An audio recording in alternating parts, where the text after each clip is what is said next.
everyone. Tonight on our agenda, we're going to review and hopefully approve the meeting minutes from our last meeting, cover the monthly vouchers and financial report, go over the director's report, and Charlotte's going to give us a little history of the Friends group. And I believe there is a topic that's unanticipated that Matthew wants to cover, so we'll cover that. And our next meeting is December 8th. I can't believe it. Last one of the year. Crazy. Anybody besides the issue or the subject matter for Matthew? Does anyone have any changes, additions? Okay. All right. The meeting minutes. Does anybody have? Hello. Hi, Fran. We can't hear you, but see if you can unmute yourself. How's There we that? go. Good. Okay. Okay. How many of us? So, How many of us are? I'm not sure I see everybody. I don't so see. we're only I don't see missing Matthew. Maureen and Judith right now. Is that right? Yes. Judith, There's a Okay. total of told 9. me. Okay. Judith says she was not feeling well, so unless she changes her mind, she won't be here. Judith? Okay. Okay. All right. Does anyone have And any Matthew? question? What's that? I'm just wondering if Matthew was here. Yep. Yes. He just hasn't, he is. doesn't have his camera on yet, but he's right next to you in my screen anyway. I have two different screens, so you'll see me looking in a different direction occasionally. Anyway, does anyone have any questions or feedback for Charlotte? I just have appreciation because I had to slip out of the meeting for my other meeting last week, so I was able to catch up on what you folks did, so thank you. Welcome. Okay. Great. Does someone want to make a motion on the minutes? I make a motion, we accept the minutes as written. Alicia? Okay. Usually Judith is the one who does this, so we're left in the lurch here. Okay. Do we have a second? Second, Okay. Lori. Lori seconded. Any other? Going once, twice? Let's vote. Joe? You were not here, were you? I can't remember if you were here. I wasn't here last. No. last Okay. time. Do you want to abstain or you can vote? I'll vote yes. Sure. Okay.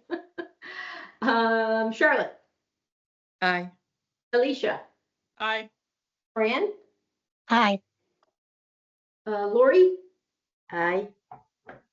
Lauren? Aye. And I'm an aye. Okay, vouchers are next. Does anyone have any questions for Matthew on the vouchers?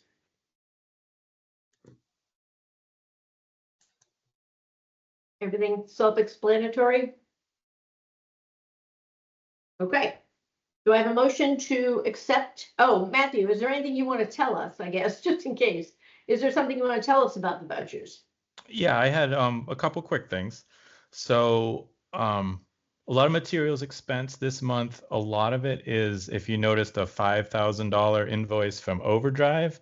Mhm. That is all of the additional ebook content for the year. So that is a big invoice, but it's a year's worth of additional ebooks for Libby. And there's a $2,000 invoice from Assabet. That is our subscription to our system that does museum pass reservations and room reservations and passport appointments and the event calendar. So that's also a annual expense. And that comes from the software budget. Okay. Hmm. Okay. Can someone give me a motion to accept the vouchers?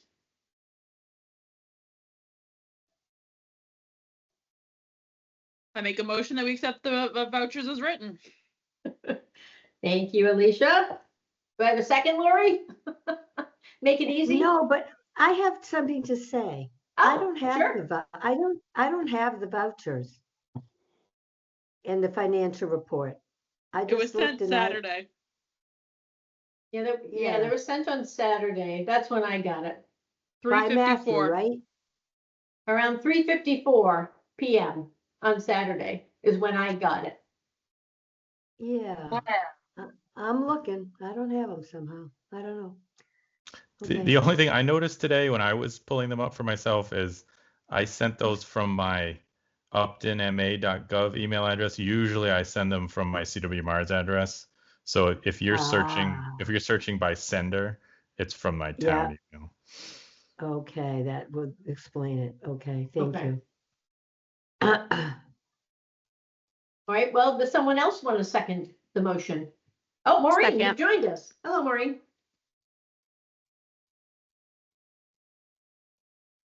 Okay, I'm not seconding him because I haven't seen him because I looked Yeah. under his CW Mars Nope. account and don't have him, so I'm not seconding. Yep. I get it.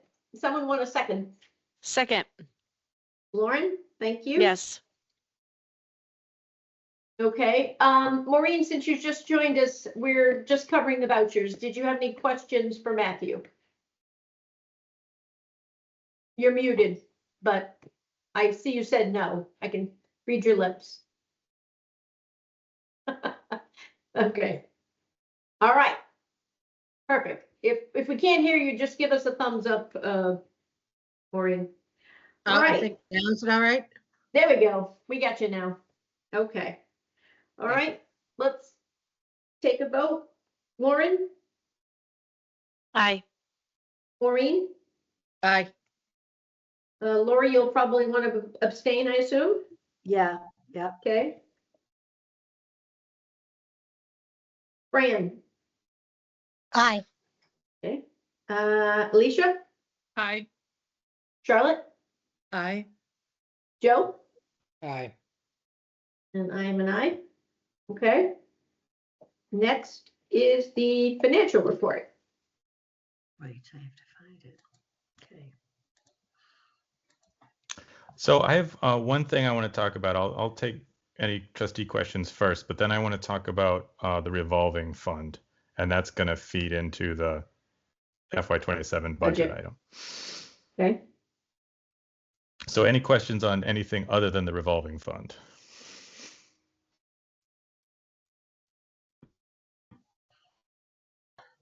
Okay, so No if you questions? look Okay. if you look at the income to the revolving fund, we are at $2,022, and we are a third of the way through the year. And that's important because our authorization for the revolving fund puts a cap on the amount that we can deposit into that fund in one fiscal year, and our current cap is $6,000. So if we continue at the same rate for the rest of the year, we will exceed that cap by $100 or so. And the reason that's happening is that this is the first full year that we are putting all of the passport photo revenue into the revolving fund. If you remember, we started that about halfway through last fiscal year. So that's why that income is significantly higher than past years. So it's a good thing because that money is fairly unrestricted. We can use that to support library operations, but we are at risk of hitting the cap for this year. So there's a couple things we can do for this fiscal year to resolve that. If we get into April, May, and we're still in the same place, if we're only going to exceed the cap by $100, we can just sort of hold, we can deposit up to $6,000 and kind of hold $100 into next fiscal year so we don't exceed the cap. If it's going to be a significant amount, if it's going to be $500 or $1,000, then there is an option in the revolving fund laws that we can go to the Board of Selectmen and they can temporarily increase our cap for a fiscal year. I think they added that because the Retcom had a really bad, well, I guess it was a good year, but they had a high revenue year and like it really screwed up their budget because there was no possible way to raise the cap. So now they've made it so the selectmen can temporarily raise the cap. So we have a couple options. We just got to keep an eye on it. And if we think we're going to need to request that increase, we just need to do it enough ahead of time that we have time to get on the selectmen's agenda and everything. So we'll get through this fiscal year, and then for fiscal 27, what I'd plan to propose as part of our budget request is that we just increase the cap. You know, it's voted on at town meeting. I'm thinking we might as well just go up to 10,000. That way we're clear. It's been 6,000 for I think as long as I've been the director. So we can easily explain why the cap needs to go up, and there's no sense in raising it a little bit and then having to change it every year. Let's just jump up, and that way we'd be fine for the foreseeable future. I don't understand what the cap is for. Why is there a cap? So the reason there's a cap is revolving funds there's less transparency on what they're spent. They don't have to be approved by town meeting. So the process that approves revolving funds requires that the town vote a cap on every revolving fund, so that we can't just, run our whole budget through the revolving fund and all our expenses become kind of invisible to the voters. So at town meeting every year, there's an article on the warrant that authorizes all the revolving funds in town. There's like 7 or 8 of them. And in that article, you can see for each revolving fund, a cap is listed. And we've never come close to 6,000. This is because of the passport photo revenue. That's why we're higher this year. So we can't take in more than the cap? You can't Correct. have more revenue? Yep, it's a limit. It's a limit on a couple of things. You can't take in more than that amount in any one fiscal year, and the balance of your account can never exceed that amount.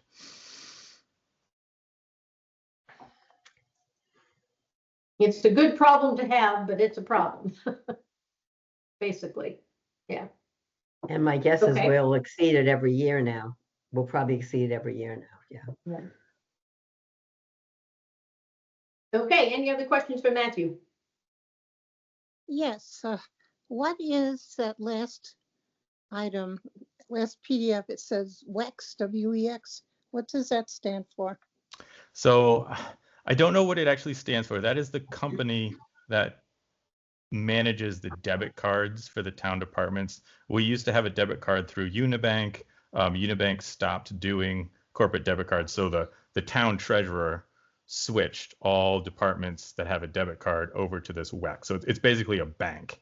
It's a bank that caters to municipalities. So anything we buy with a debit card shows up on that WEX statement. Okay. Anyone else? Okay, does someone want to make a motion on the financial report? I move we accept the financial report as written. Okay, thank you. Do I have a second? I second it. Fran, thank you. Okay. No more discussion. Okay. Let's vote. Joe, Aye. Charlotte, Aye. Alicia, Aye. Fran, Aye. Lori, Aye. Maureen, Aye. Lauren, Aye. and I am an aye to make it unanimous. Okay. On to the director's report.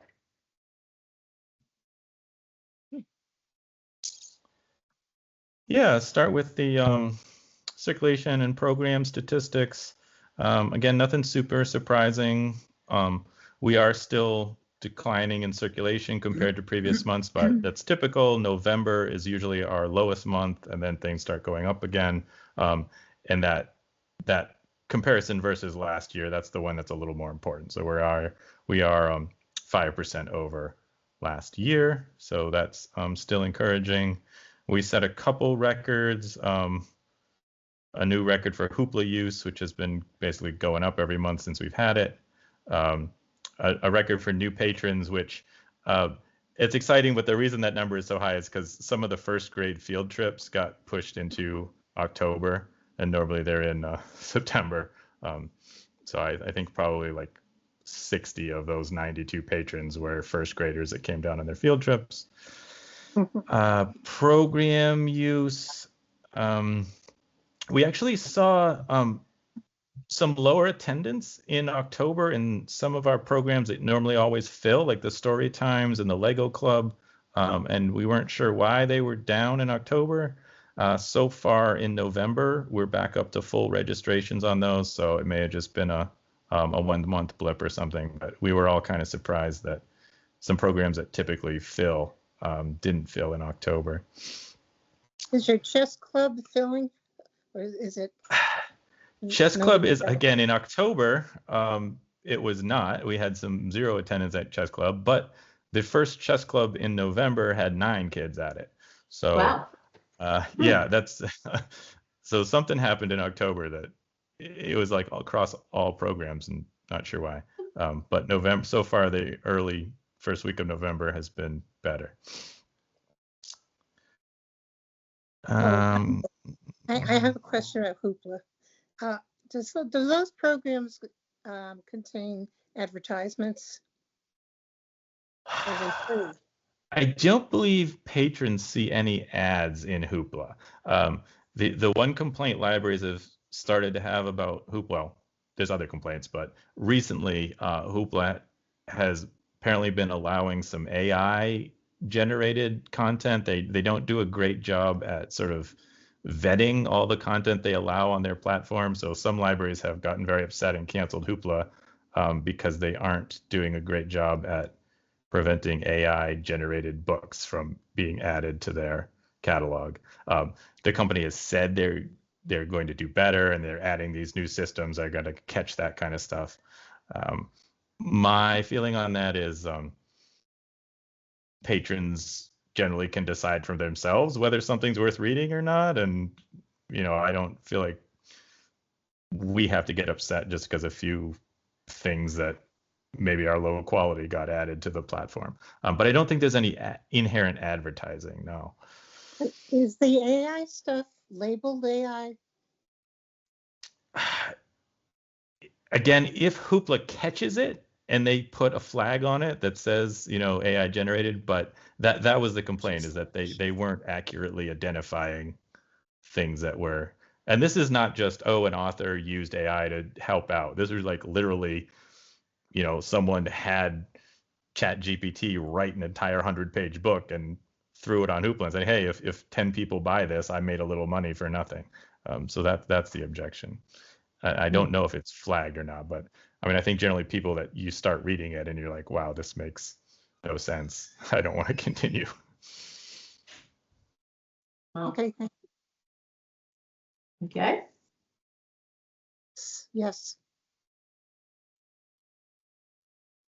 All right. Any other questions on programs or circulation stats or anything? Okay. We've got some cool stuff in the display case. I don't know if everyone saw, there was like a private citizen who had like some ancient artifacts. He had like 4,000-year-old Egyptian clay pots and stuff. That was neat. The Historical Society has a very cool display in there right now that's sort of Upton Library related historical artifacts. They have some old photos and some old publications and things. So we got some neat stuff in the display case. So I'm happy with that.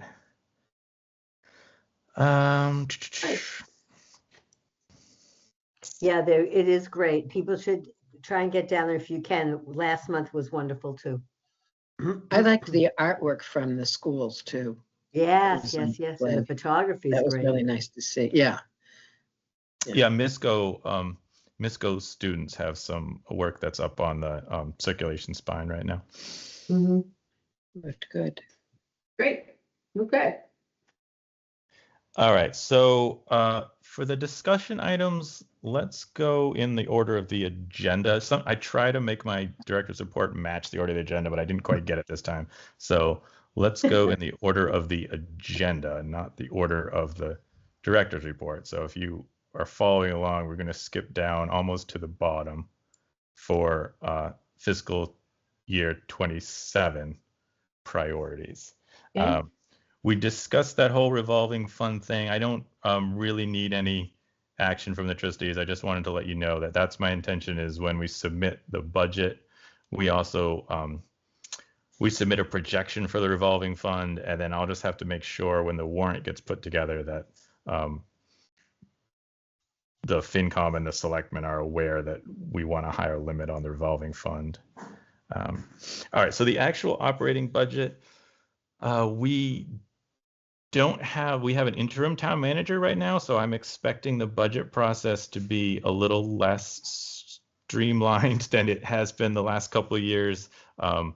So I want to get ahead of it and make sure we're prepared. So what I'd like to do is, if we talk about some general priorities this meeting, then I can have a draft budget for you to look at.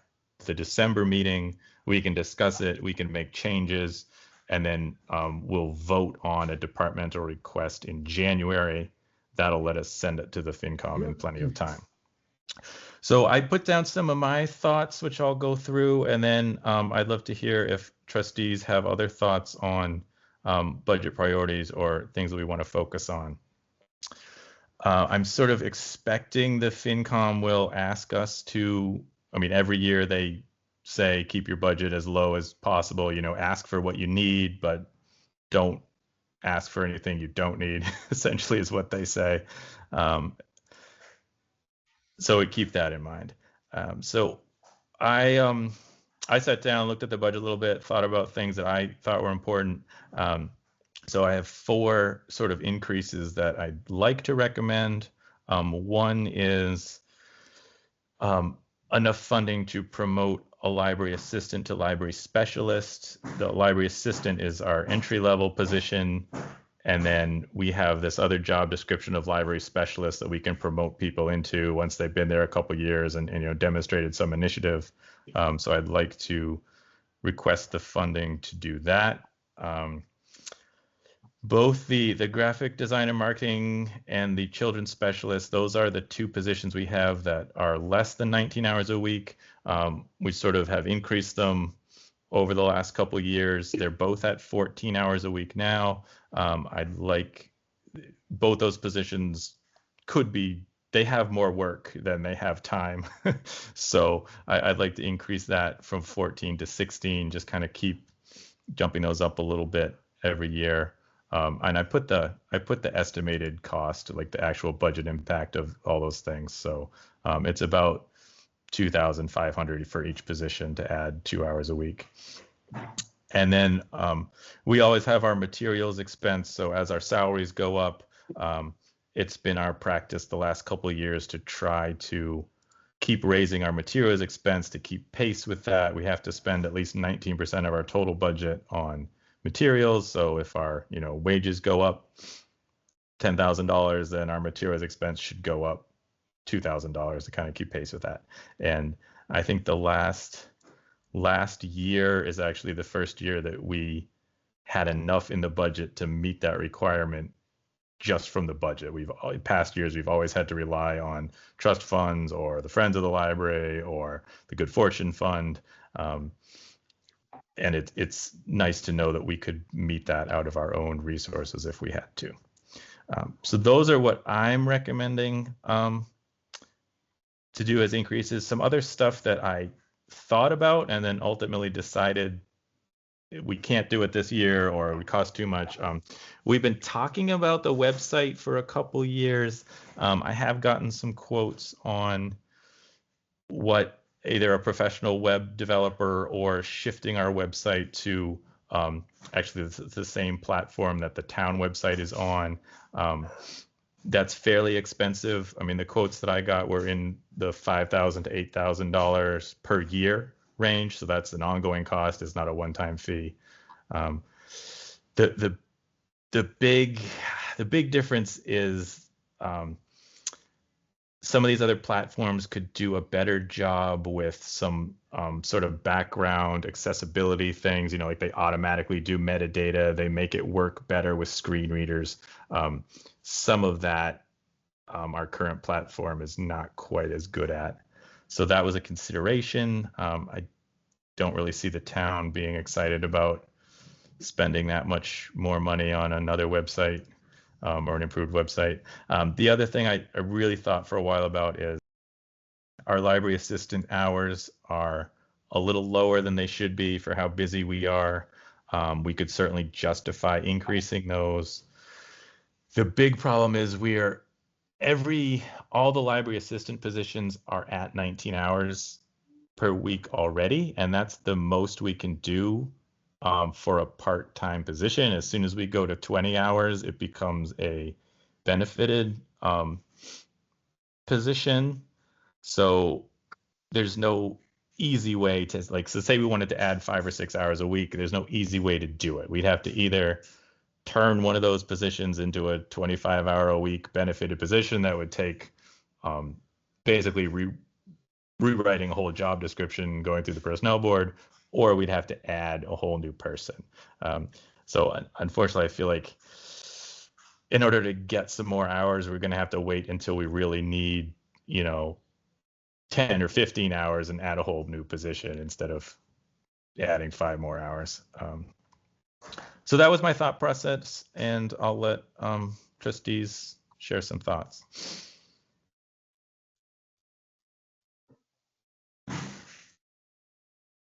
Anything? Well, I feel that Matthew, you know what you need. So I'm happy to be guided by you. Thanks. I know, I appreciate that, Fran. I know in some years I tend to be a little conservative on the budget. I tend to be worried about not asking for too much. So sometimes it takes a little nudge from the trustees to say, hey.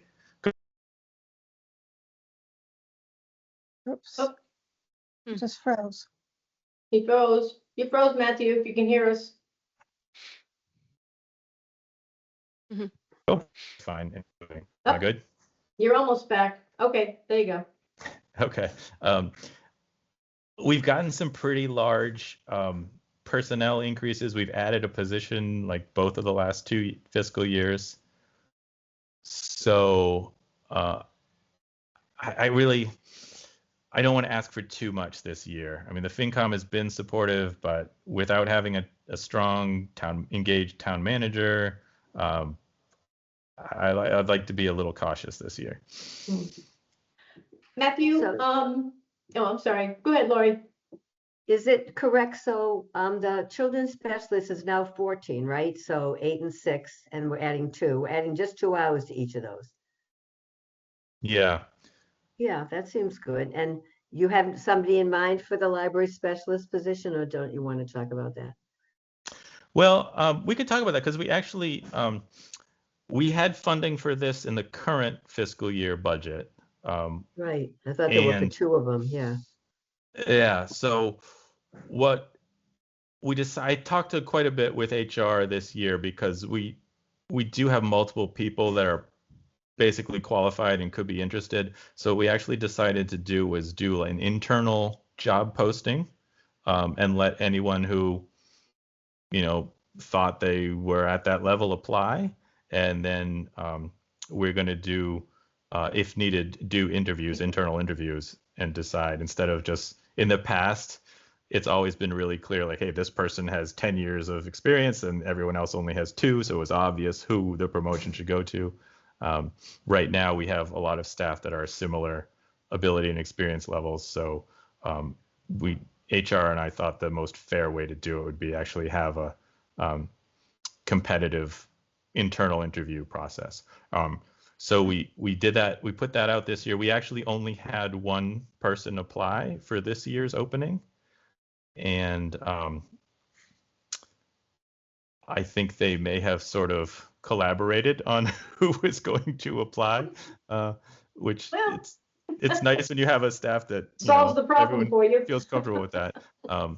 But I do think there are multiple people who deserve that recognition. So that's why I would like to have another promotion opportunity next fiscal year. So essentially, we're planning on promoting one person as of January, and then if we could do another person in July with the new budget, that would be really nice.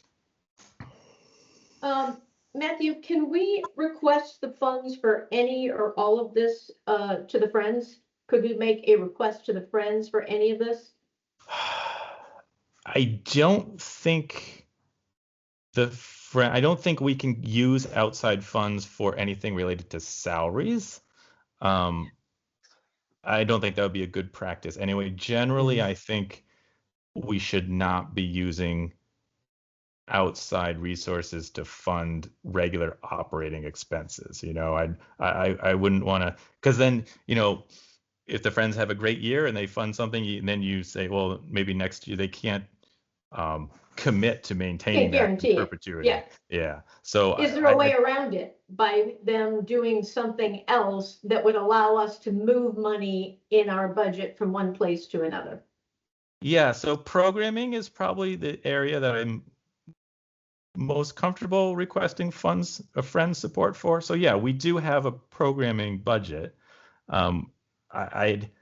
I'd hate to cut that. We struggle so hard to raise that to where it is. I'd hate to say, oh yeah, we'll cut the programming budget by $2,000 and rely on the Friends. I mean, if it came down, if I had to pick between 2 extra hours for the graphic design and cut the programming, I probably would cut the programming. But I don't think we need to do that in our first request. If FinComs comes back and says, oh no, you absolutely can't afford these extra hours, then maybe we do some of those negotiations.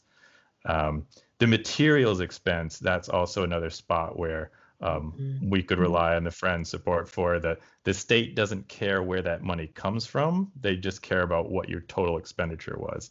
And typically, we always, the museum passes we count those as materials expense, and that always helps us meet that requirement.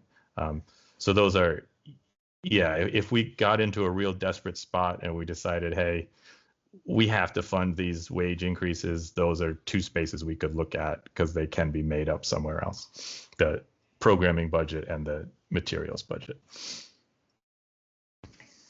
I may be the only one that needs this, but I'm not clear on how many people are employed, what their names are, and what their positions are. Yeah, we Is there added a lot list of staff. We actually have 9 staff now, which is a lot. We have added 2 staff people over the last 2 years. We added the adult librarian and the children's specialist. On the full budget document, so next month when we talk about a draft budget, all the positions and their salaries are laid out.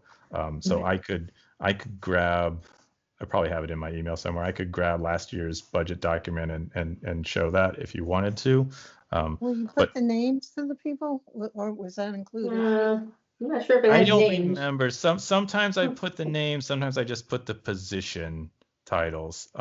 Sometimes when you're talking about, I'm trying to learn who the staff are. I can say Okay. hi.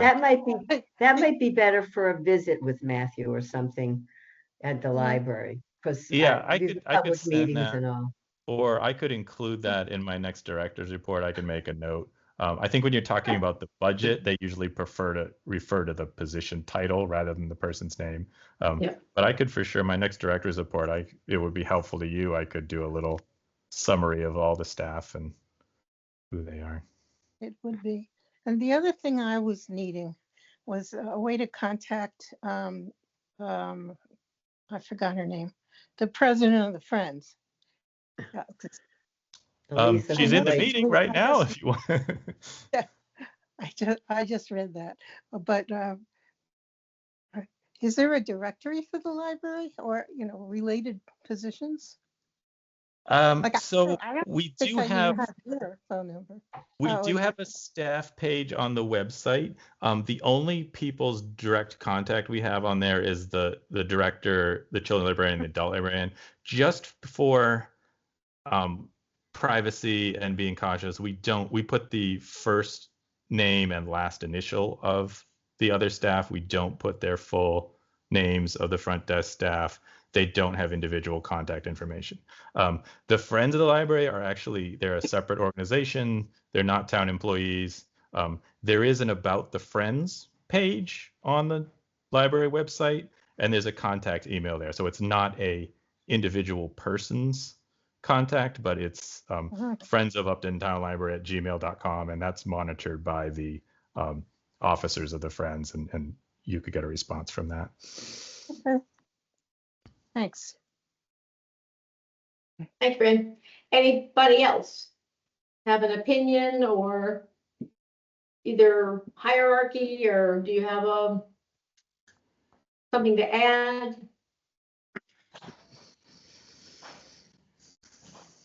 No one. Okay. I mean, these are all good things to do. It's a matter of, are we going to get approval to do it? With a level budget, it just doesn't sound promising. And with no town manager, you got to wonder, it's going to be difficult to get it through. But this is a first request, as you said. Yeah, and I think the lesson we learned over the last couple of years is it's better to ask and Right. get told to turn it down, to take it out. I mean, there's some years where we didn't ask for anything, and maybe we missed out because Right. when we added the adult librarian, I was amazed that everyone was very, the town manager was supportive, the FinCom was supportive, the personnel, we really had very little questioning. The only, last year we had that whole issue where we were trying to get higher merit raises, and that we got told no. But even though I was disappointed at the time, I feel like it was better to have asked and not get it than not bother asking. Yep. Agreed. I have a question. I have a Okay, Lori. question. Remember that we wanted Leanne to get better pay, and we were frustrated that they put her on the third step when she'd been there 8 years and then 3 before that. And we had that whole meeting, and they kind of bamboozled us by talking about the compensation plan. And then afterwards, we realized that they could have implemented it any way they wanted. Is there an opportunity here to get her better pay by recognizing that the implementation might be done better? So we could ask, but when we asked for that last year, we were emphatically at every level of town government told no. We went all the way to the select board. The town manager told us no. We took that to the select board, and and it was the same select board, and all three of them unanimously said no. We are absolutely not going to consider that. So we could ask. Okay. I wouldn't expect Yeah. the answer to be any different than it was last year. Right. However, the one thing I will add is during that process, the town manager and the HR department kept referring to some process they were going to develop that departments Right. could recognize an employee, whether it was a bonus instead of a, pay increase or an extra merit step increase. And honestly, at the time they were telling us that, I kind of felt like that was not something that was actually going to happen. But it hasn't happened. It hasn't happened yet, but I have seen some communications that indicate there actually is some planning happening along those lines. It wasn't just a complete, fabrication. That it actually was something they were intended to do. Right. Again, with a new town manager who knows, nothing's going to happen until the new town manager is here, and then that person probably needs 6 months to orient themselves before they do anything. But I know the HR department at least had some sort of draft plan they were working on, so it's not completely imaginary. And if something like that does come up, then certainly that would be the position that we would pursue for that program. That's good to hear. That's good to hear. Okay, good. Thank you. Anyone else? You just wanted some advice or some guidance on the budget, correct?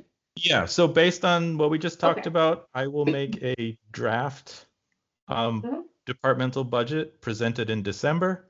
That will have actual numbers and percentages and everything in the budget. And then what the plan would be to discuss it in December, make any changes if needed, and then actually vote in January. I guess I have one more follow-up question. The website item under other considerations, is that something that the Friends could do? Or fund?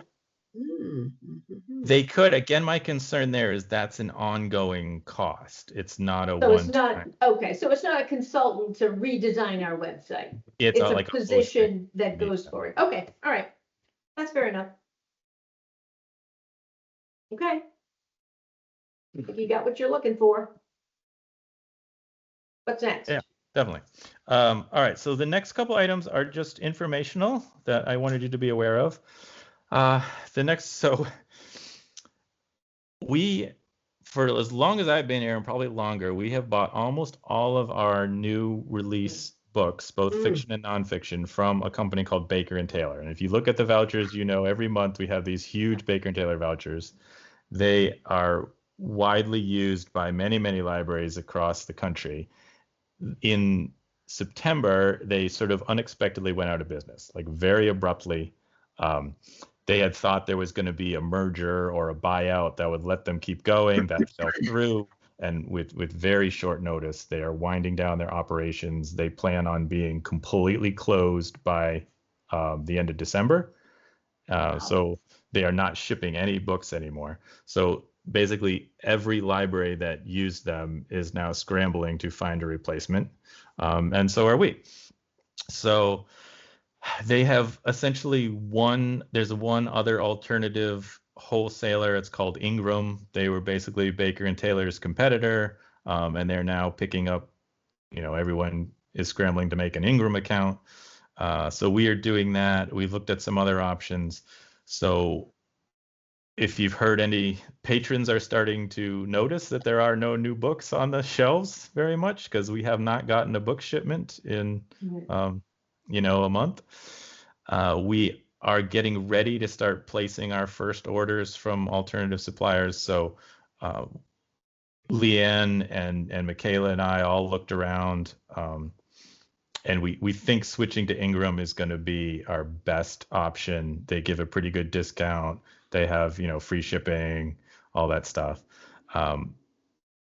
Children's books have a few more options, so you may see some children's book orders using other suppliers. There's one this month. We actually have an invoice from a company called Follett. They do children's books. Their discount is not anywhere nearly as high, so we may not use them as much. Amazon actually is reaching out to libraries and being like, hey, we'll ship you books. So they have some pretty aggressive salespeople that are going after all the ex-Baker and Taylor clients. Their discounts are pretty good, but they're ordering, basically they're just saying, hey, order it off the normal website. The interface and the ordering process is just what they offer to the average consumer, and they're just kind of tacking on a bigger discount, so they don't have any of the cart tracking and inventory tracking and sort of additional services that an actual wholesaler would offer. So we might use them a little bit. I have a quick question about that. I remember there was a consortium that we went through, and Baker and Taylor closing as a former librarian is cataclysmic. It's unbelievable. I couldn't believe it when I saw it. And I would guess most school libraries use it. Many do use Follow, but it's really something else. But I don't know how you recover from that, but I do know there was a consortium and it was called MHEC, MHEC. And do you use that, go through that? Because there are approved vendors on there and you got a bad discount going through that. Yes. So yeah, we are, the MHEC is Massachusetts Higher Education Consortium. It's sort of managed at the state level. And what they do is they put a lot of categories of stuff out for bid, and they get companies that provide pre-approved bids so that it works with the state procurement laws. So every little library doesn't have to put together a bid package. They can use those approved vendors. And usually Baker and Taylor won most of those bids. And Baker Taylor, actually, they provide some other, the Eris report that we talk about, all of the data entry and processing for that went through Baker and Taylor. So the state is, they have other services at the state level that are having to be replaced. Sometimes Ingram would win, like they'd have a 1% higher discount in like, a very specialized category, like new release adult mysteries. So yeah, and the Amazon business thing, they reached out through the MHEC as well. So yeah, we do use their discounts whenever we can, but you still have to have an individual account with each vendor. Right. Wow. So I think we've landed on, if Ingram can manage to handle the, basically, they're taking over all of Baker and Taylor's business, so they're going to have to expand very rapidly. One piece of good news is we do all our processing in-house, so we just get, they just have to buy the book and ship us to us. Many libraries use Baker and Taylor and Ingram to do their book processing. They put the covers on, they put the spine labels on, and that process is has been very slow. They don't have the capacity to do much more of that. So the fact that all we want is the, clean book shipped to us means we generally get our things faster, and our orders get filled faster because we're not asking for all these extra services. Does Ingram have processing? Yeah, they do, but before Baker and Taylor closed, there was actually a lot of discussion that Ingram wasn't being able to fill orders, so a lot of libraries had like just sort of switched from Ingram to Baker and Taylor this summer, hoping to get better service, and are now getting hit with Baker and Taylor totally closing. But most of the complaints I've heard about Ingram are related to the book processing services, not the actual buying the book itself. Matthew, do you have any idea what precipitated this closure, and do you think it might be an issue for other vendors down the line that should be a concern? Yeah, I mean, the book publishers, and so these guys are wholesalers, they're not really publishers, but book wholesalers have been struggling. Prices of everything have gone up, tariffs are not helping. Anything that impacts shipping, all these things are manufactured in other countries and shipped to us. So and physical,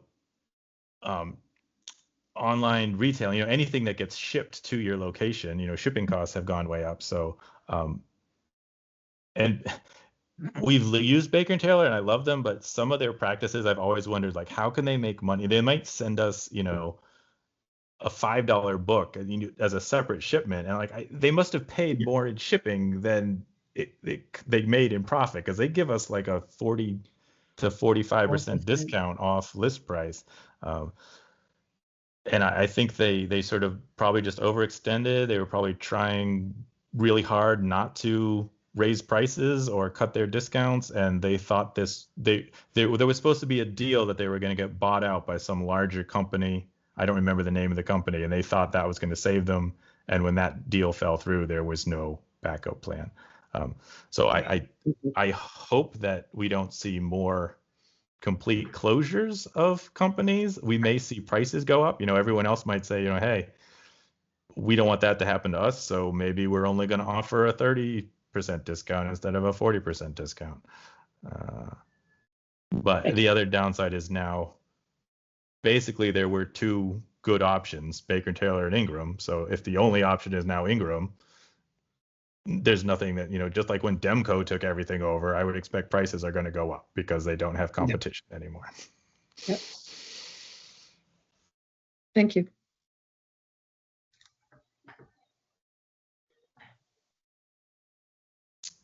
All right. So that was that unfortunate news, but we're working on finding a solution, and every library is kind of in the same place. I think we're actually better off than some because we can use multiple vendors and we don't need processing. All right, couple other updates on things. The strategic plan that we had been talking about and then put off. I am working with the town clerk. It looks very encouraging that we're going to be able to get a survey sent out with the town census. She got some early pricing back on that, and it's really reasonable. It's looking in the $500 to $600 range, depending if we want color printing or we just want black and white. For that much money, I'm inclined to go with color because I think it'll look a lot nicer and get more responses than just a boring black and white sheet. But I mean, $600 to do a double-sided single page to all households, it would cost us, 2 or 3 times that just for the mailing costs if we weren't doing it in the census. So that's encouraging. I'm working on the content for that. Basically, Leanne, Michaela, and I are coming up with the content, and then Amelia is putting it into a format. We should have a draft one of those to look at soon. I probably won't bring those drafts to the trustees. We've got to get it to the town clerk probably before our next meeting. We're keeping it pretty simple. It's basically going to be maybe just 3 or 4 questions, and it's going to be check off, what library services are most important. Here's a list of 20 services. Check off the ones that are important. It's going to be, we're going to ask a question about publicity. So what's the best way to find out about library services? Is it Facebook? Is it newspaper? Just check off which ones you like. I've got a question about new services, potential new services, which ones are most important, ESL classes, more kids book groups, makerspace. So some of the stuff that we talk about, let's get some data on what people actually want. Some of these surveys have, like 20 questions, and they get all this demographic data and how many people are in your household and how many times a week do you visit the library. I want to keep this really simple. I strongly feel like if you're not going to take action based on the results of a question, don't bother asking the question. So it's going to be really focused on what services are most important to you. How can we reach you better? And then we'll probably have just an open-ended, is there anything else you want to tell us at the bottom? Because this is a townwide survey, I fully expect to get some nasty comments, and we're just going to have to take those as they are. When we did the townwide survey for the new building, we got some, libraries are a waste of money. I don't want any of my tax money to go to you. I can get everything on Amazon, just close the whole thing. So I'm fully expecting to get some of those, and we're just going to have to say, okay, thank you for the feedback and move on. So don't get, when you survey people who are not library users, you tend to get some of those every time. So that's where we are with that. I Lori, wish we did you could have a somehow, question? yeah, I was thinking that we ought to somehow see it before it goes out. If you'd like, I can send it out. I really want to have 9 people sit in a room and pick over every word of this thing, because that's usually not productive.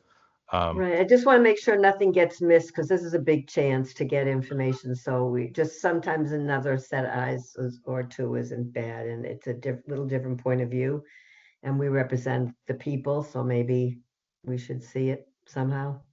That may involve having a special meeting then, because like I said, It doesn't have to be. Can we just stop down and take a look? Can it be informal? Yeah, I was gonna suggest, can Lori or any of us that want to come down and take a Interested, look just at come it? down and take a look.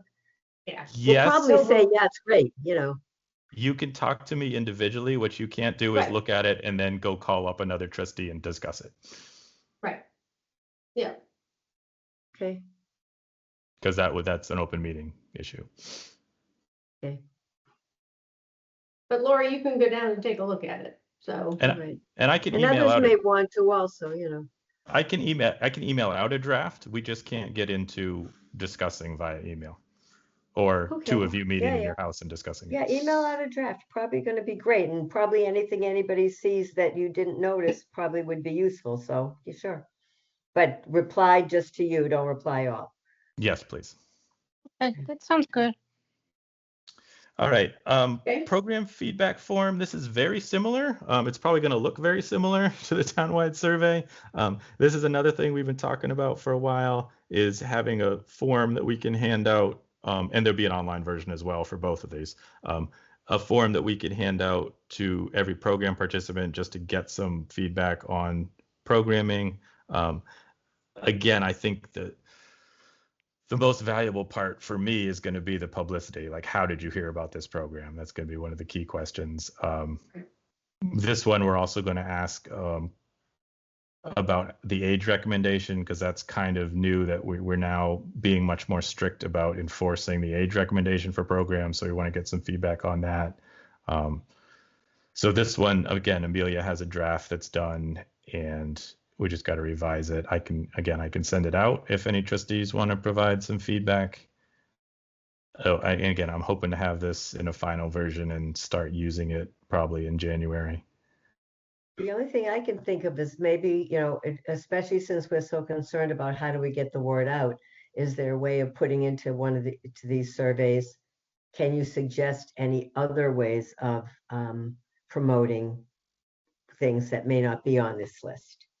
So you're going to maybe give choices, but there may be some things we haven't thought about that somebody might come up with that would be valuable. Yeah, we can definitely add an other fill in the blank other line. Yeah, definitely would want an other or some sort of blank that they could fill in their own feedback. One thing why I'm trying to keep it really easy is the more complicated and long this form looks, the less people are going to bother filling it out. Yep. Well, people No doubt. really are good in this town. That the Open Space sent out a really long survey and they got a good response. I think people care about the services in this town, and we're small enough still that I think people like the library, so they're going to probably want to chime in. Okay. Okay, next thing on the agenda looks like Town Manager Act Memorandum Actually, of wait a minute, Understanding. Matthew. I just have a question. So under the library, just a quick one. It says next step is to encourage people to sign up. How are we doing that? Is there what's the plan? Yeah, it's kind of ironic that we have to use our current publicity avenues to encourage people to sign up for our new publicity avenue. Right. Probably mostly social media posts, because that's, people that want electronic newsletters are probably also people that are using Facebook, and then posts and signs in the library saying sign up for this. So we've included the additional content in Wowberry for probably 3 weeks or so. I hope some of you are seeing it and it looks good. So that weekly roundup graphic that Amelia designed, that's going to be updated every week and used. So you'll start seeing that in Wowberry and on social media. And we have one posted physically in the library. So we're hoping that is another way to reach people. We already do the monthly calendar, so this is a little less intimidating, and maybe something will catch someone's eye as a cool new program. And yeah, so now that we have the content that's going to be regularly in Wowberry, we now need to encourage people to sign up for it. If we're going to, essentially, that's going to be the email newsletter that comes from the library. Could we, Matthew, could a trustee have a table in the library when there's a program or when there's a busy day and encourage people, just donating our time, just sit at a table and say, hey, have you heard about Wowberry, and try to get some folks there? Yeah, if you think that would be effective. I mean, library staff are going to word of mouth. I think probably Michaela and Leanne will probably announce it, at the starts of programs and say, hey, if you want, the latest weekly info, sign up to this. We have that space on the top of the receipts that we can put, a couple lines of text, and I can tell the circ staff, hey, every time someone checks out a book, point that out and say, hey, did you know that we have this newsletter, and here's where you go to sign up for it. Could there be one of the signs that you mentioned? Could it be right there on the glass where people are checking out? So, because my library is apparently lapsed, and so I want to sign up, but I haven't seen any of these things that made me think of it when I was there. Yeah, so we haven't done any of this yet. So we were waiting to get we wanted the content to be there first. And now that we know that's working and it looks good, now we'll make the push to get people to sign up. I'm super hesitant to put stuff on that glass just because once you start doing it, it's like everything is important and then you want everything up there. And then it becomes, a barrier between the staff and the person they're interacting with. So, Well, this is a little different from most of the other things, I think. yeah, so I'm not saying we won't do that. I'm saying Mhm. that's why I hate putting stuff on that glass partition because then it just, first it becomes cluttered. And, we found that like our lovely end cap display where we have all the posters with the programs, once there's 10 posters up there, no one looks You at any can't of see them. it anymore, right? Yep. Yeah. So Exactly. Matthew, are you gonna track the new members, new signups? yeah, so that- that is one of the lines in my report, and usually it's only like +1 or +2. We actually had +6 last Mm. month, and I was wondering like Okay. how many of those 6 were trustees. That's right. 'Cause I forgot. probably Good. most of us. Okay. So we can Also, see one how more it thing. goes.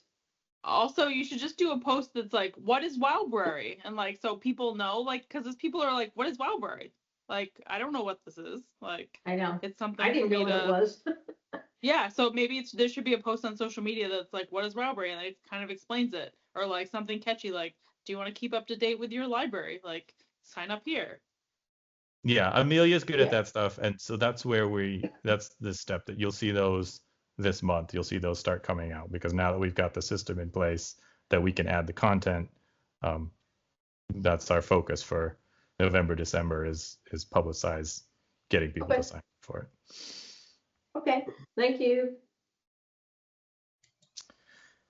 Okay, Town Manager Act. This is kind of a no action update. So we had approved what we thought was a final draft. We submitted it to the select board. They put it on their agenda. I went to their meeting all prepared to answer questions and stuff about it.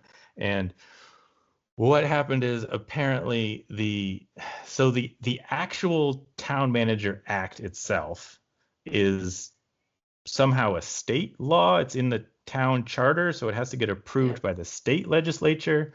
So that went to the state attorney general. The attorney general's office sent it back to the town with all sorts of corrections and suggestions and questions. So what the Board of Selectmen said is, because now we have to go back and edit the actual act, there's no point in drafting a memo explaining how the act affects the library until the act is in a final version.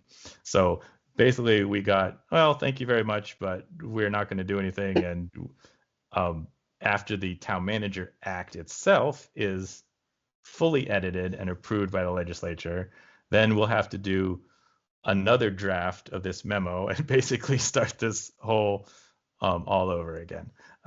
The one useful thing I got is one of the select board members did ask about one of the specific clauses. So that was helpful because now that we know that they are concerned about that wording, we can make sure we address some of those concerns preemptively. They were the clause that talks about how the trustees still have care and custody of the library. That's drawn directly from the state mass general laws, but this select person was concerned that the wording made it sound like the trustees controlled the whole building. So obviously we can't change the wording in the state law, but we probably will have to add another extra little paragraph saying that's exactly what this means. No, the trustees are not interested in the landscaping or fixing the furnace, but they are interested in the library collection and the library staff and the library programs. So we will not have a memorandum of understanding with the new town manager.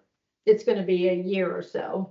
Yeah, and I don't know if so the state lawyers sent changes back to the town. I don't know who in the town is gonna respond to that. So I mean, the select board might say, hey, we're not even gonna edit the act until we have a new town manager, and then it might take 3 or 4 months to edit the act. So it could be a year before we're even doing another draft of this thing. Yeah, easily. Okay. All right, great. So that's Do you sort know of if they've the started to ball is kind of back in the select board's court. So we don't have to do anything until we hear that the act has been finalized, and then either we take the initiative and do another draft, or we wait until the town manager's office takes initiative and does another draft. Do you know, have they started interviewing or anything for the town manager? I have not been tracking that process. I know that the committee, the selection committee, has been appointed, and I know the selection committee has had at least one meeting. And I know that a consulting firm has been hired to help them. I don't know if they've actually like posted the position or started recruiting candidates or anything like that. Okay, All right, I'm going to take a quick look back at my director's report. Make sure I policy manual, I didn't miss think. anything. Yeah. Okay, so this is another sort of long-term project that's been on my goals list for a while, and I'm getting around to it. And what I have done so far is I have reviewed all of our existing policies and our policy manual. I have identified which parts need to be completely updated with significant content changes and which ones just need little minor adjustments in wording or something. And I've arranged them into a table of contents. And that's the document that I sent out. That is sort of a draft table of contents for what I want the new policy manual to look like. And I have highlighted, you can see the more recent policies, I put the year that we adopted them. So anything we adopted in the last, 3 or 4 years looks pretty good.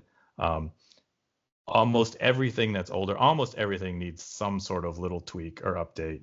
And I listed them out as sort of minor updates, which in my mind mean no change in the intent or the content of the policy, just wording changes, language changes. And then there were another whole batch that I put revise, and those are ones that I feel like need actual content updates. So what I'm looking for tonight from the trustees, because this is a kind of a huge project, is some guidance and feedback on, one, how much do the trustees want to be involved? Do you want to see every draft of every little policy at a full meeting? Do you want to have a subcommittee of trustees that are particularly interested do some of that editing review work before it goes to the full board?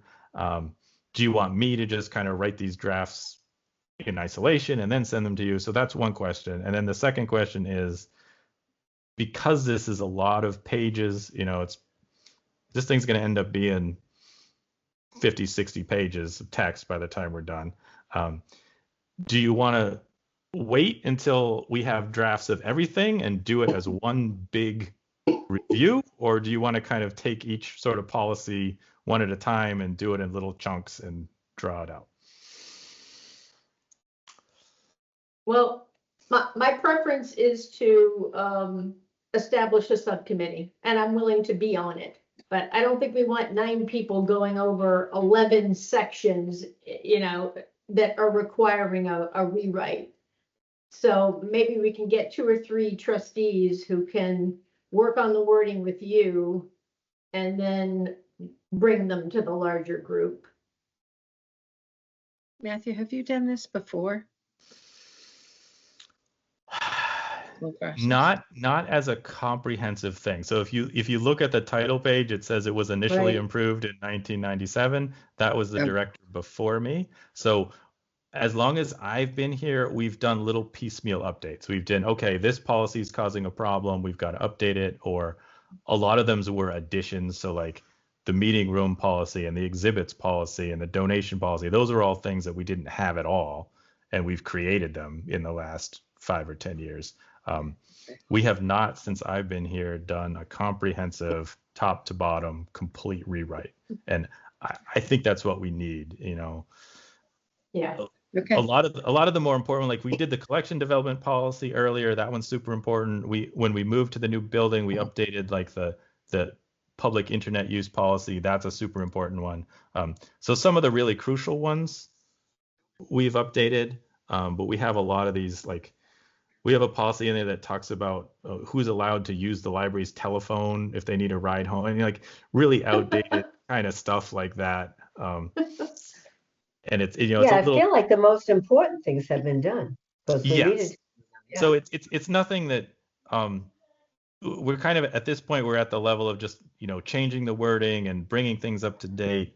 But there are a few things, especially the ones that I put revise on there, that they do affect what we do, and a lot of it is we've changed our procedures. So what we actually do at the desk has been updated, but that never got reflected in the policy manual. So if someone ever came along and said, hey, you did this for me, but your policy manual says something different, that's a disconnect there, and it's a danger for staff.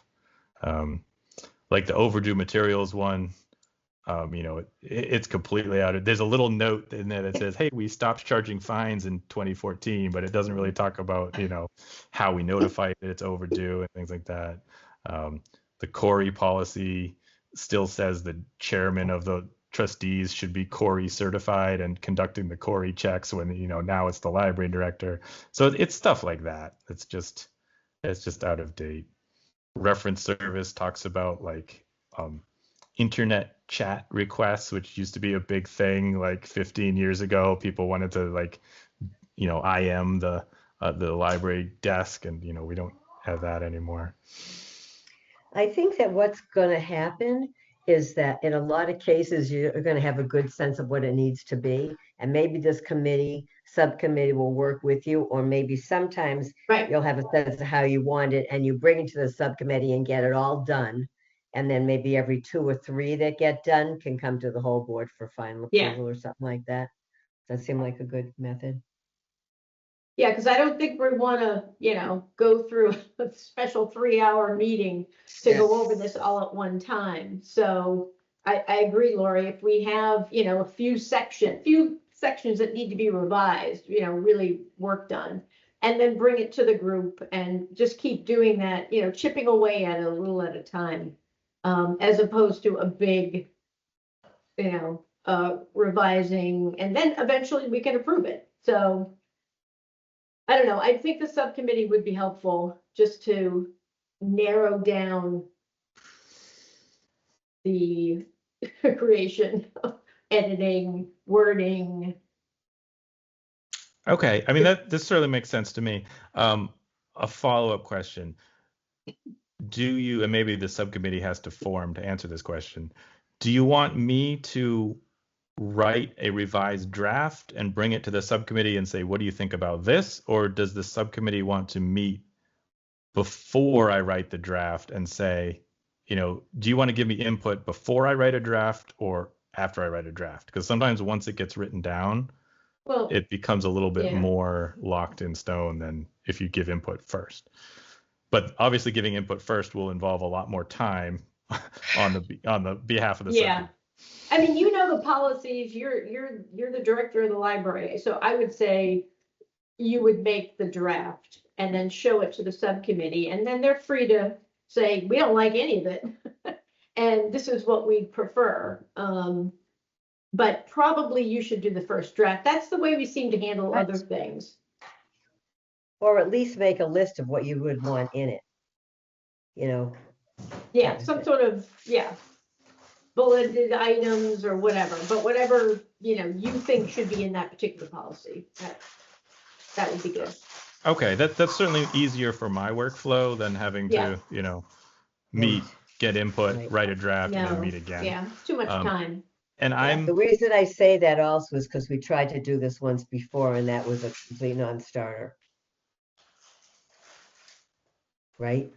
Yeah, and I would say I'm very comfortable flagging something and saying, hey, this is either saying, hey, this is standard library policy. There's not a lot to discuss here, and I'm pretty comfortable identifying, just like it did in the collection development policy. There were 2 or 3 issues where I said, hey, this is where there's really some debate to be had, and here's a couple different options. I don't think we're going to get too much of that. These policies aren't generally super controversial. I mean, Right. the law enforcement one is actually very timely, and libraries are going in different directions on that. The account access, well, actually, so yeah, the ones that I hit revise on, there's actually some things to talk about there. Right. The ones that I put minor revisions, it's really, there's not that much debate. It's literally just putting it on paper. Okay. All right. Does anybody else have any other method they would like to suggest? Okay.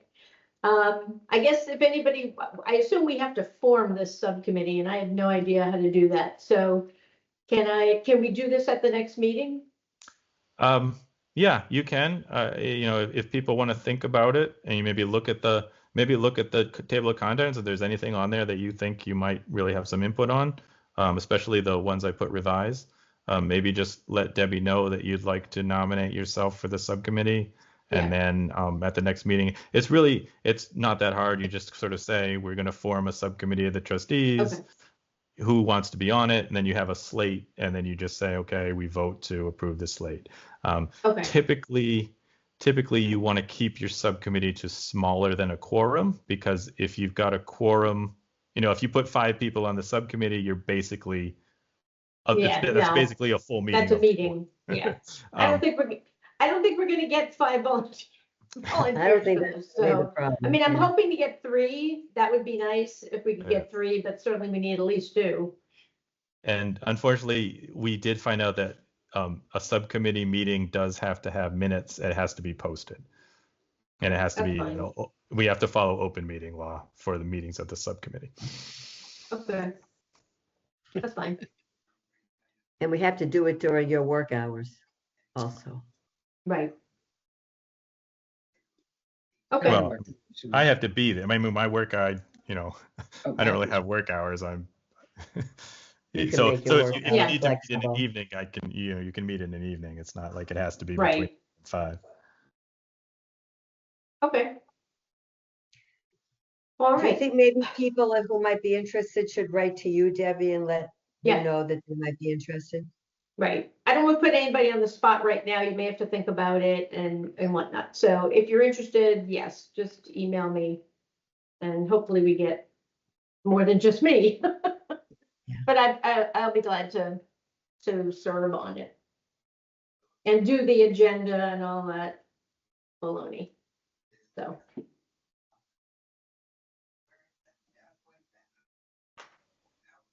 Okay, are we done with your report? Yes, unless there's any other questions. Okay. Charlotte, I think you are before the unanticipated topic, so. So yours. The stage is yours. Yes, I won't take too much of your time, I promise. No, Elisa had very kindly asked me if I would, at a Friends meeting, sort of give a little bit of a history of the Friends of the Upton Library for those who may not be familiar with it. So that's what I thought I'd do tonight. It's just short.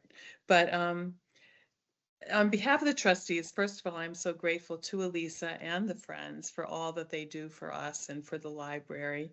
The countless hours they give preparing and running the book sales, as well as other fundraisers, are very appreciated. Elisa always says the library is like a 3-legged stool. We have the library staff, the trustees, and the Friends, and each part is necessary for the library to run smoothly. I've been a trustee for 27 years, but before that, I was a friend. I moved here in 1988 with my 3 small children and my husband. I had left a very robust library in Framingham, but couldn't wait to embrace the small town of Upton and its library.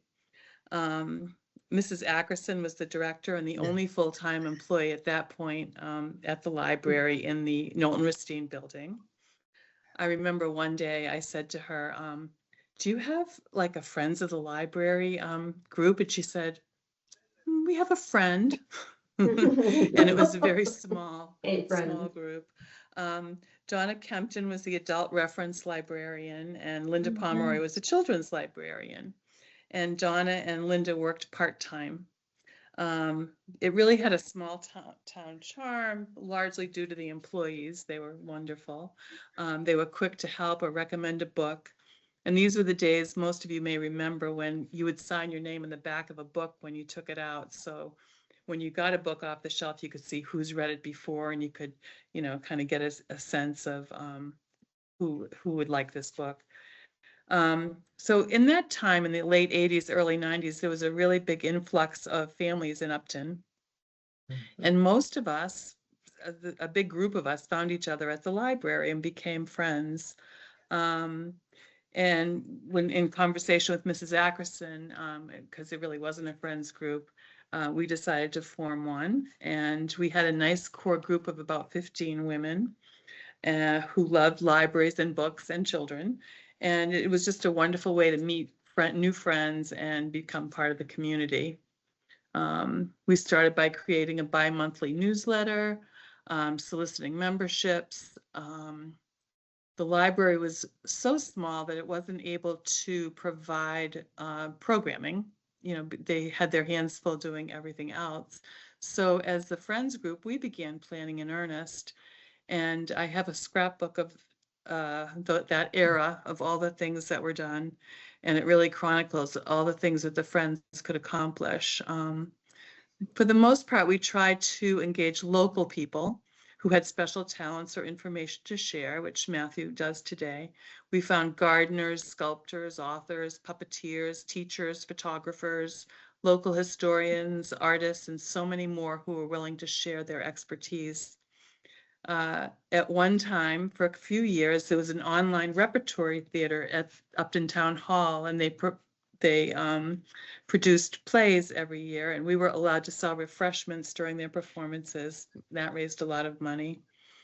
One thing we did back then is we awarded a dictionary and a thesaurus, so outdated now, but every year to a graduating senior who showed an ability to write and utilize library services.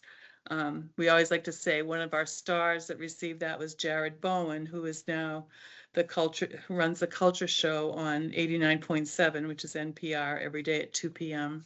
He was a graduate of Nipmuc.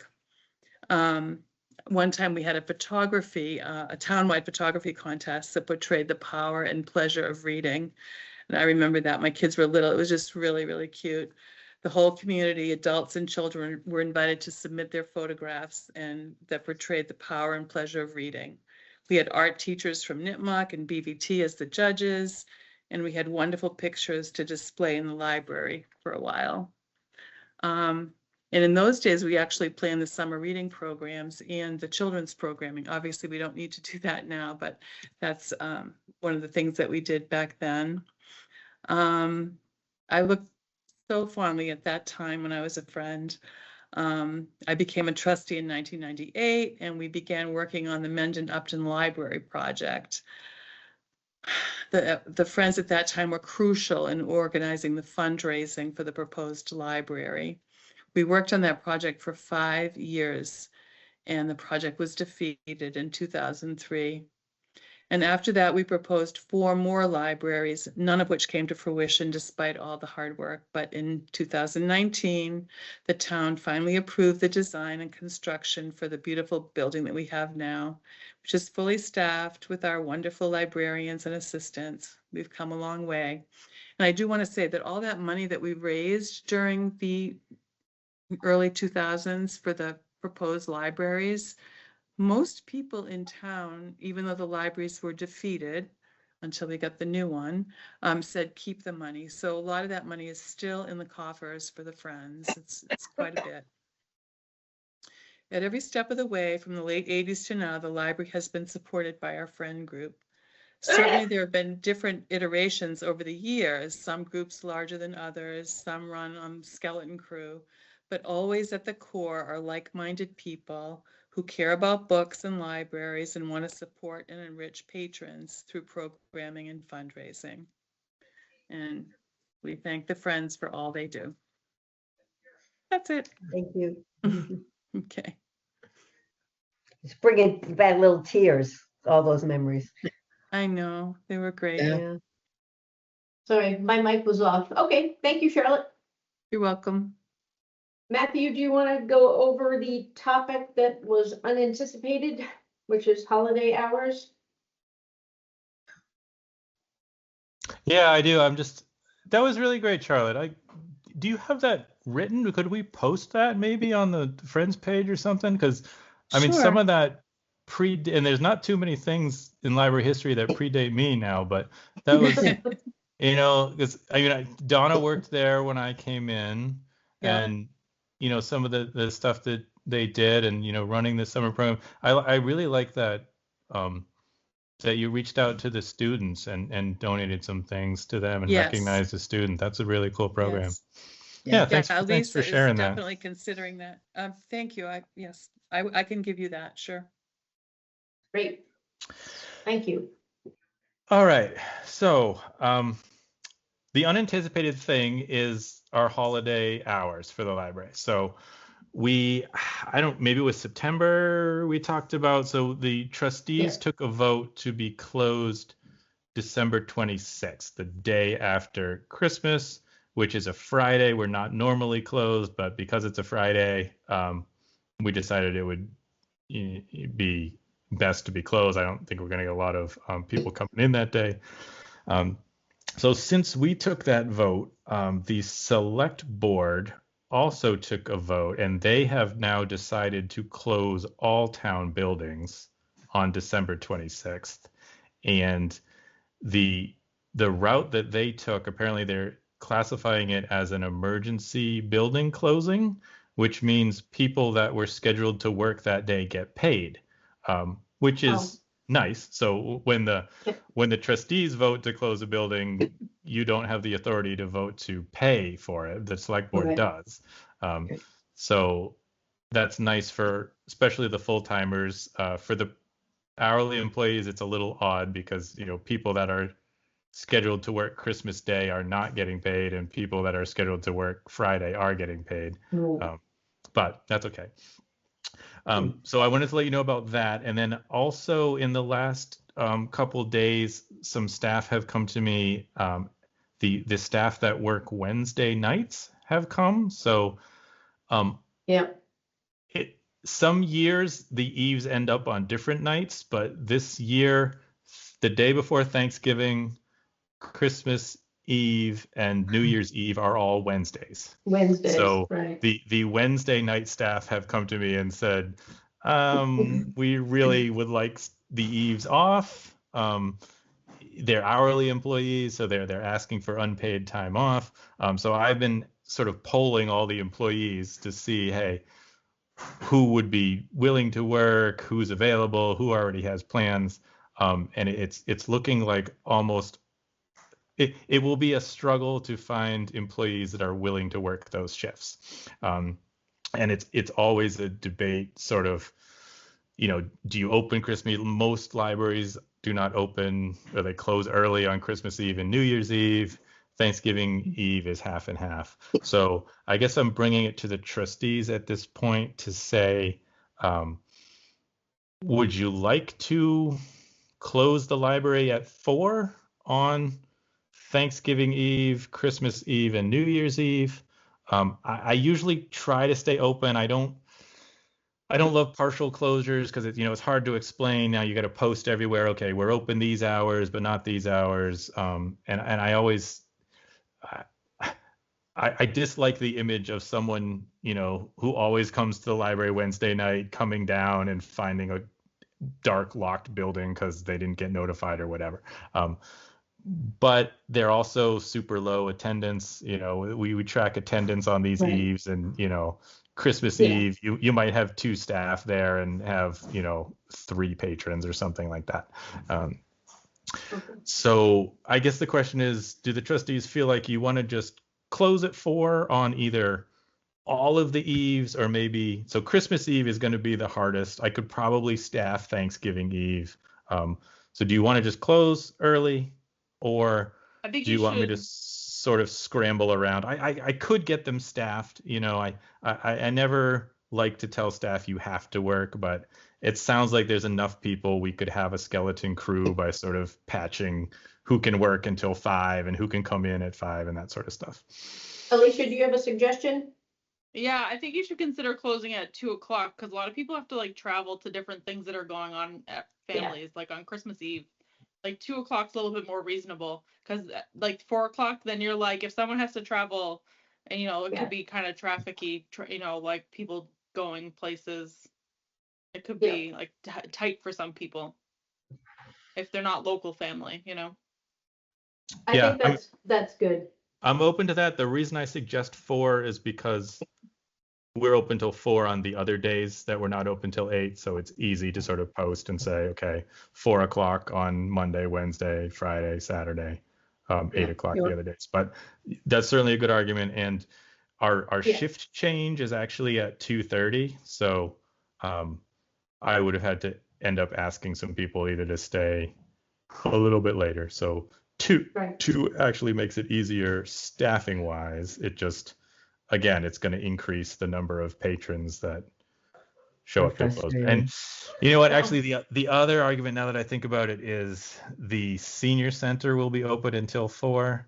So again, it's a little awkward to have the building open and no one at the library desk. Do you What want I would to say, ask Matthew, is employees if what you, they're doing? Maureen? And see? Would you what want I to would ask? say is if, I'm sorry, go ahead. No, do you want to ask staff and see if there are people who would prefer to stay till 4 because maybe they're staying local Right. and they would enjoy those, an extra hour or so because they're not needing to leave. Yeah, we can staff so worst case, if no one wants to stay, like I said, the normal shift ending time is 2:30. If no one wants to stay the extra hour and a half, certainly I certainly will not have the evening shift come in at all. I won't have to come in from 2:30 to 4. That makes no sense. But both Michaela and I are planning on being there. So worst case, it would be Michaela and I at the circ desk from 2:30 to 4, if that's the way we go. Or some of the hourly staff might say, hey, yeah, I'll take an extra, hour and a half of pay and stay a little later. And Yeah, you're if you sure can the staff senior it. center is open until 4? Yes, they're not allowed Oh. to change their hours unless the select board votes on it. Wow. Okay. And schools Yeah, will be I out would say, early. Sorry. Lori? we all start Lori? at the same time. I was saying what Maureen said, if there are people who aren't traveling and don't mind being there to keep it open, that would be great to get to 4. But if you can't, if everyone's traveling and you can't get people, that's a different story. But if you can, I would say, yeah. Yeah, I'd like to do what Alicia is suggesting, but I understand what you're saying with the senior center being open and the library not. So I guess if you can get people that will volunteer until 4 o'clock, but if you can't, we'll have to deal with that. Well, it sounds like Matthew and Michaela can, and that's probably all we would need. Yeah. If that were the case, Matthew, did they lock the doors by the circulation desk and then just leave the doors open by the senior center? Yeah, that's what we've done on the few occasions we've had to do that. Is the exterior doors to the library would be closed, but that once you're inside the senior center, you then can access all the library resources. That little grate that comes down, that can't be down while the senior center is open because half of their resources are on the other side. And can people exit out to the playground even if the library is closed? Yes, you can always get out. Mm-hmm. Okay. Okay, well, you've got the guidance. 4 o'clock if you can do it. If you can't, close at 2. Yeah, Or can we whenever you can get people. Can we do a vote on that? Just because there can any questions why we're closed? Can we have a vote of the trustees? Sure. And would that be? Do you want to do the same thing for all 3 of the Wednesdays, or do you want to make any difference between Thanksgiving and Christmas and New Year's? Just do all 3. That's fine. people travel on all of them, or, day before Thanksgiving, a lot of people are traveling. New Year's Eve, people are probably local, but still, people want to get out. I So, would just, my only thing is, again, back to Debbie and Alicia, I would rather see you guys get out at 2:30. I'd hate to see two people to take one for the team and work until 4, and then you end up finding out everybody else in town leaves at noontime. So I'd rather just kind of go with the 2:30 if you can, I don't feel like they should have to work to 4. well, That's I all. agree with you. It's just the matter of, like Matthew said, the circulation desk is not going to be staffed, but the building is going to be open until 4. That's what makes it a little So Matthew, challenging. if the senior center is open till 4, does that kind of indicate that other town offices would be open till 4? Is there, Yeah, town hall schedule is, I think they are generally open till 4, but they close early on Fridays and they're open late on Tuesdays. So, um, Mhm. yeah, the hours of all the other departments are controlled by the select board.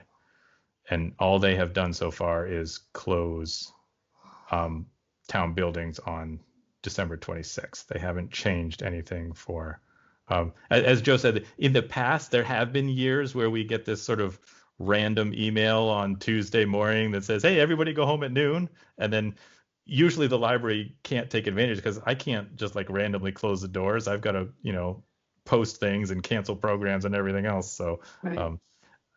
So does someone want to make a motion for it? Joe, do you want to give it a try at 2:00? I mean, what we can do, if you guys feel that that's the right thing to do, we can certainly post and announce that the library is closing at 2:30 on those Wednesdays.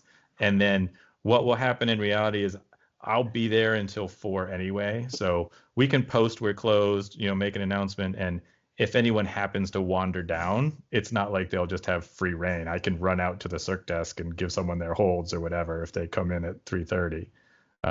But if you feel that that is better for the staff and for library Yeah. services, you can vote to close library services at 2:30, and then just Okay.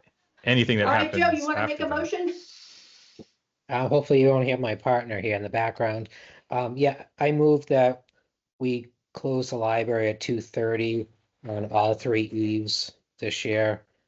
And if somebody could fill in the dates, my apologies. Day before Thanksgiving, day before Christmas, day before New Year's. Okay, do I have a second? a second? Is that Maureen? Yes. Thank you. Okay, does anybody have anything else they want to say? All right. Let's vote on it. Lauren? Aye. Maureen? Yeah. Lori? Aye. Fran?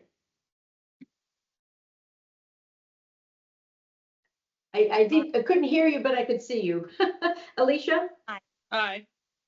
Charlotte? Aye. Joe? Aye. I'm an aye as well. All right, 2:30 on those Wednesdays. Okay, thank you for discussing that and modifying that. Okay, Elisa, is there anything you wanted to say, or were you just attending to attend? No, I wanted to attend, but I also just wanted to say, first of all, Charlotte, thank you for the history. And we are finding ourselves as friends in the position where we may be looking at disbanding. We are not able to have enough volunteers for for our board or to fill the different positions. And we may be asking the trustees for help with that because, as Charlotte spoke, we have over $60,000 in our accounts that have been given by very generous donors originally to go towards the new community center. So we will need to make sure that the people of Upton use those funds as best as possible. So we may be coming to the trustees as well as Matthew for more guidance in what to do if we're not able to get enough volunteers to continue with Friends. So I just wanted to do that and thank you all for the job you do. So our library is wonderful. So Thank you, Alyssa. Is this on the agenda for the Friends meeting on Thursday, this topic? We'll be talking, the board of directors is aware. And then we'll be talking about that on Thursday. And then at our December meeting, we'll have to be making a final plan. So if you all do know of anyone who's interested in stepping into, we'll have about 3 board of director roles open. It has been run as a skeleton crew in the past. But at this point, it's probably not appropriate or viable to do that for the future. So just to let folks know. Does the group have a vice president? You do, yeah. Okay. Is that person leaving as well? I'm not sure. I don't want to speak for them, but I'm not Okay. positive at this point. Yeah, thank you. Okay. Can you tell us the positions that you anticipate being open or that you're trying to fill? I'd rather wait until the board members decide finally, before we share that. So this is just really a tentative outreach to you all because I know that you represent the town of Upton and more than anything, we feel a responsibility for the funds that were entrusted to us. And my hope is that somebody will step forward because I think our potential for fundraising, based on other towns, friends groups, is very big. But we're like a lot of small towns and small town volunteer groups that we, at this point, are finding it a struggle. So, but I invite you all to come on Thursday, and if you would like to give me any information, Fran, feel free to. I think I've given you my home number to share with folks. So feel free to reach out, and I'm happy to share questions or anybody else. Thank you.